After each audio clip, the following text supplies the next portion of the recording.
Hey, what is up, guys, and welcome back to the SS Football channel. And we've got the match preview, or the look ahead to the Manchester United versus Crystal Palace game in the Carabao Cup. Of course, Manchester United are the holders of the Carabao Cup, so it's very important that we not only win this game, but we go all the way and retain it this year. Now, as we always do, we have a watch along for the game tomorrow. It's another 8 p.m. kickoff. So 7:30 starts. You guys know the gist. We go live half an hour before the game where we talk through the lineups. Any kind of interesting talking points coming into this game. So please do tune in for that. If you are subscribed, make sure you got that notification bell ticked so you get notified when we go live for that. If you're not subscribed, of course, hit that subscribe button and the notification bell. But there's also a link to the stream in the description down below. You press that and you can set the notification for that as well. So plenty of ways to stay notified as to when we go live for that watch along. Now, let's look at Manchester United and Crystal Palace. So in the Premier League, while this game isn't, of course, in the Premier League, we are both Premier League clubs, so we can look at the league table where Manchester United are 1 place and 1 point above Crystal Palace. 9th to 10th, 9 points to 8 points. We've both played 6 games. They've got a better goal difference with only -1 compared to our -3. So not been a great start for Manchester United. I think Crystal Palace will generally be okay with their start.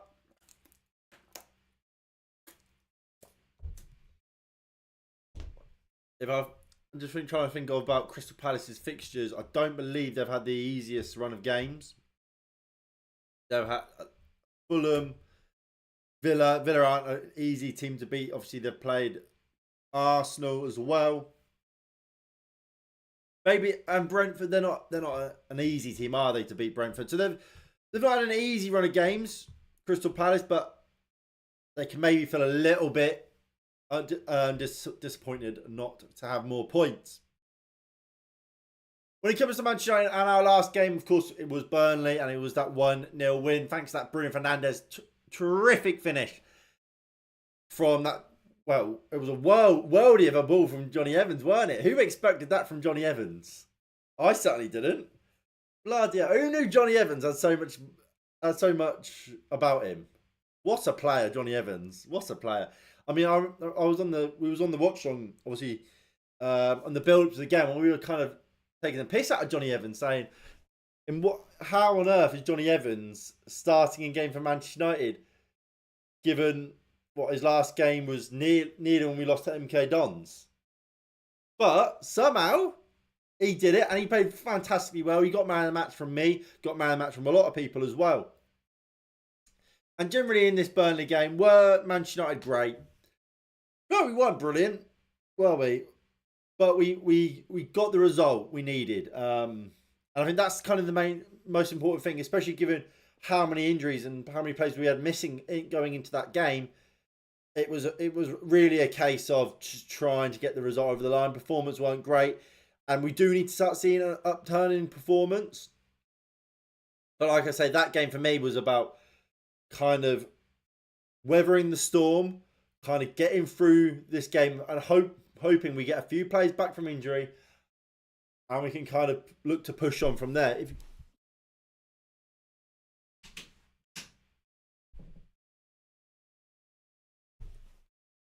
There we go.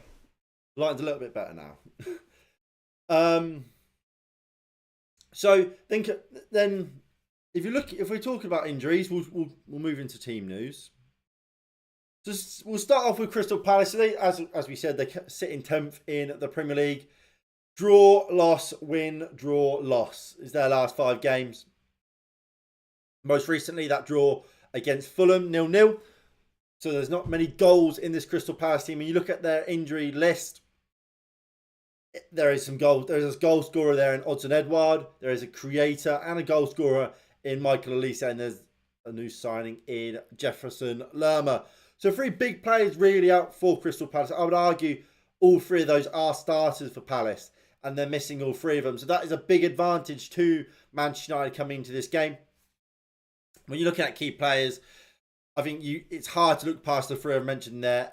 Eberezer as probably their best player alongside Michael Elise, especially from attacking perspective. So much creativity. He's obviously broke into the England squad, and rightfully so. He looks fantastic, and he looks like he's going from strength to strength. And I would be surprised come next season if he is still a Crystal Palace player. Doucouré, again, signed obviously last season, had a fantastic season as well last year. Was getting kind of linked to a move to Liverpool. Obviously, they had a lot of problems with their number 6 position. And I think, again, he's a fantastic player. And Mike Gahey, again, is part of the England squad. He looks fantastic. A really good ball player. You could argue he'd probably still play. He could get into that Chelsea lineup if he was still there. I really like Mark Gahey. He's a very, very good player.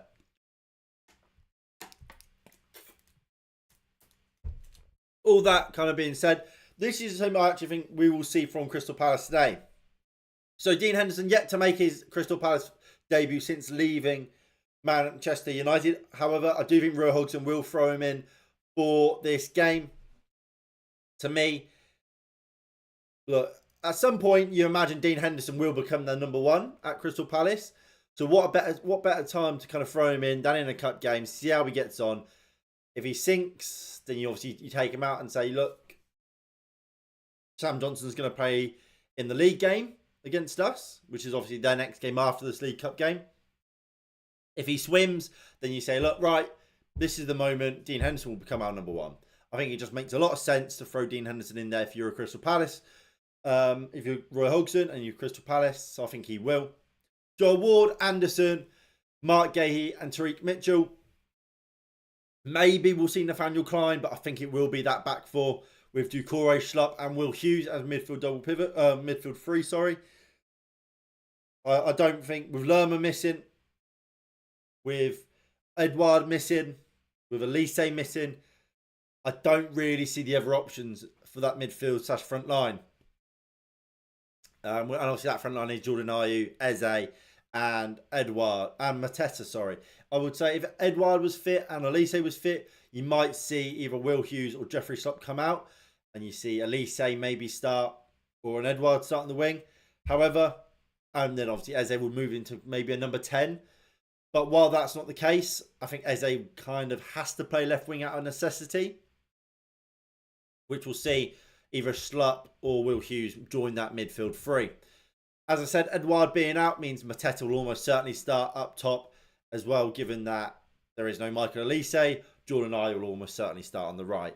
Not many options really when it comes to Palace, so I think it will pretty much be more or less the first team for them, and probably the same team we'll end up seeing them play in the league as well. When it comes to team news for Manchester United, the wall of players remains. So, there is some good news here. So, Harry Maguire, he was out for the last game. He wasn't on the bench. He's been in training, as has Mason Mount. So, looks like they will be able to feature at least somewhat in this game. Maybe not from the start. We're probably looking more to the weekend for a start for those two. However, they're in training, which is good. Kobe Mainoo, again, likely not to be involved. While he's in training, it's more individual training as opposed to Mason Mount and Harry Maguire, who are in general team training. Now, obviously, Sergio Reguilon, he was brought off with an injury against Burnley, which left us with no recognised left back, and obviously Victor Lindelof had to move out to left back to finish that game off. Now, coming to this game, I haven't seen any photos of Sergio Reguilon in training, so I don't know whether he was training or not. So I have got him down as a doubt. Early in Eric Ten Hag's press conference where he gave team news, he didn't say anything about Sergio Reguilon and whether or not he would be out or not. So the hope is that he will be fit and will be available for this game, but he is a doubt coming into it. Obviously, the situations with Jadon Sancho and Anthony remain the same. Anthony, there's been no updates on the allegations made against him for domestic violence. So as it stands, he remains not training with the squad, and Jadon Sancho is yet to apologise to Eric Ten Hag. So once again, is out of the squad. Rafael Varane came on against Burnley, so it looks like he'll be available. So he is finally off this list. But there's still a lot of first team players out there. So what team do I actually think we'll use today? Before we get into that, if you are enjoying, please do hit that like button below and subscribe if you are new and you haven't already. That would be greatly appreciated.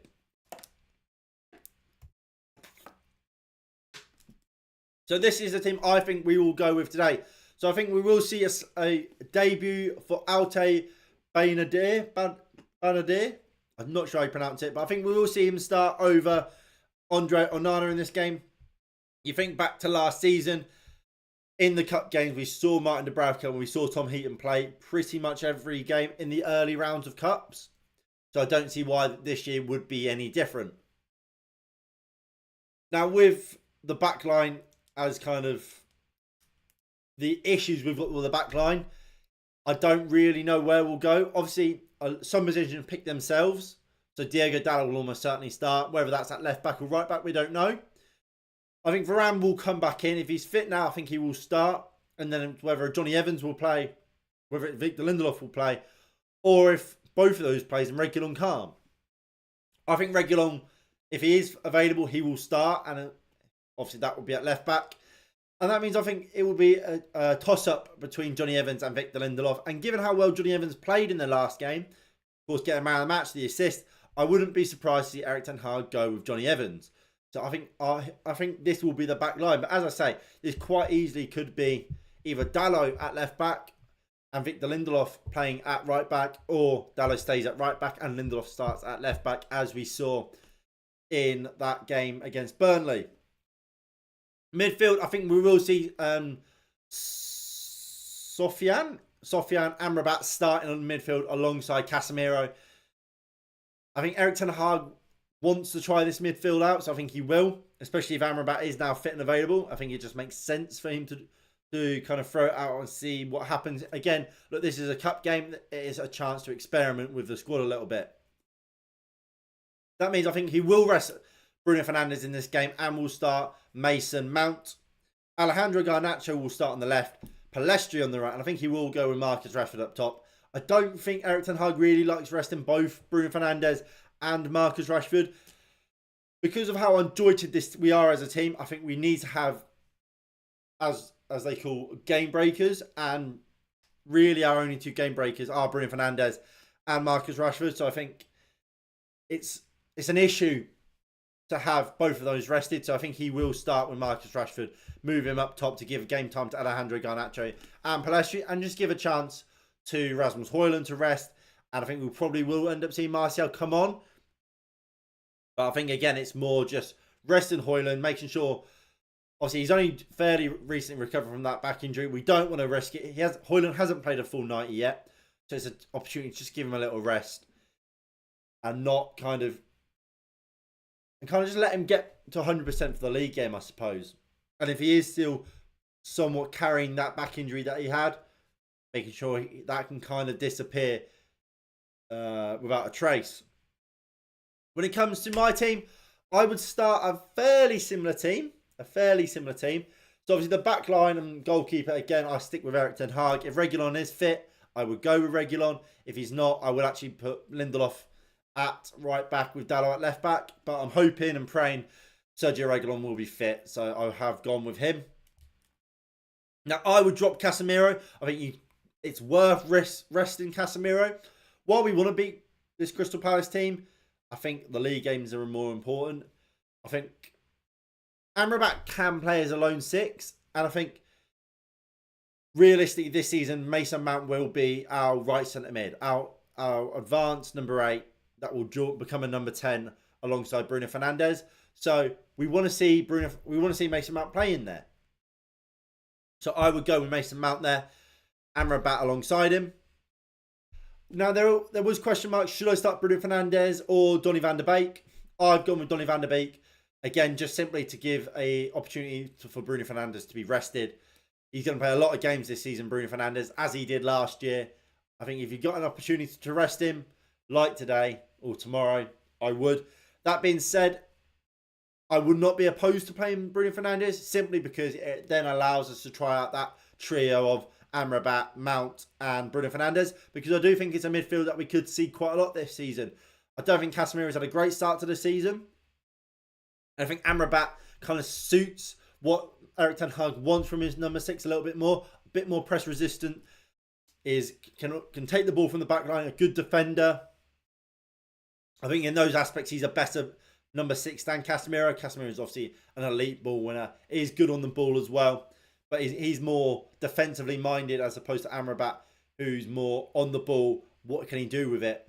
At least more so than Casemiro, but both very, very good in their own rights. In that front line, Alejandro Garnacho and Palestri on the 2 wings. I think they bring pace. They bring, well, not experience, but I mean, Garnacho's played plenty of minutes now for Manchester United. Palestri, he's learning his craft. Obviously played that big game against Bayern Munich. Then got dropped last game. Bit unfair, but I do think it's a good opportunity to give Palestri another run out. I like Palestri, and I want to see what he can do from the start against a team kind of more at his level. I think it was quite unfair to start him against Bayern Munich. And then Anthony Martial up top. Realistically, I don't want to see Højlund play. I don't want to see Marcus Rashford play. I think Martial up top. It'll be interesting to see how he links up with the players around him. I think him and Donny have always had a good kind of understanding of each other. Whether that was in Donny's first season, second season, or final, or even in pre-season last year. Even though Donny van de Beek didn't really play because of that injury. I remember against Crystal Palace, actually, it was a great link up between those two, and which led to a Jadon Sancho and Marcus Rashford goal. I believe it was a Rashford goal. So I think these two have good link-up play with each other from what I've seen, and I'll be interested to see them play again with each other. And Donny van de Beek a little bit more advanced in that number 10 role, allowing to connect and play alongside Martial a little bit more than he has been able to when he's played and part of that double pivot. So that is the team I would go for. I have to stress, we need to see Anthony Martial play a full 90. We really, really do. Whether or not that's possible or not, we'll have to wait and find out. So when it comes to this game, what do I think the final score will be? I think United will win it. I think both teams have got injuries. I think Manchester United, whatever team we play, is stronger than Palace's. I think we have to go out and win it. We've got it's our trophy at the end of the day. We're the current holders. We should be looking to retain it, and I think we're plenty good enough to do so. It's just about going there and doing it. And I think at Old Trafford, after a win against Burnley, we have to get kind of that winning run going. And I think the fans will be on side. I think we will do it. I'm going to go a 2-0 2-1. No, 2-0. 2-0 Manchester United win. 2-0 Manchester United win. Well, look, that is going to be it from me today. If you have enjoyed, please do hit that like button below and subscribe if you are new and you haven't already. That would be greatly appreciated. If you have enjoyed, like I said, please do hit that like button below. Subscribe if you are new, if you haven't already. Please do tune in for the watch along. Link is in the description and details are on my side. Kickoff is at 8 PM. So the stream will start at 7:30. Yeah, thank you all for watching. I'll see you all in the next one in a bit. Peace.